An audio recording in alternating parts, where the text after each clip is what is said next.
നിനക്ക് അത് ചെയ്യാമായിരുന്നു. ഈ ചെയ്യാമായിരുന്നു, പറയാമായിരുന്നു, ക്ഷണിക്കാമായിരുന്നു, അതായത് പാസ്റ്റിലുള്ളത്. അതായത് നമ്മളതൊന്നും ചെയ്തില്ല, പക്ഷെ നമ്മൾ സംസാരിക്കുമ്പോൾ പറയണം നിനക്ക് അത് ചെയ്യാമായിരുന്നു എന്നൊക്കെ നമ്മൾ പറയില്ലേ, ആ ടൈമിൽ നമുക്ക് കുഡ് ഹാവ് യൂസ് ചെയ്യാം. നിനക്ക് അത് ചെയ്യാമായിരുന്നു. You could have.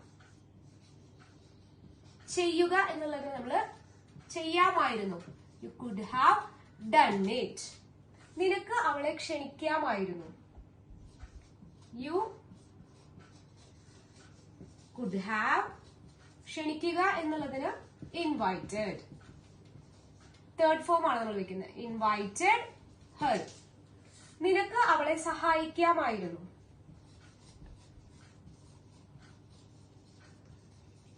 You could ഹാവ്. സഹായിക്കുക എന്നുള്ളതിന് ഹെൽപ്പ്.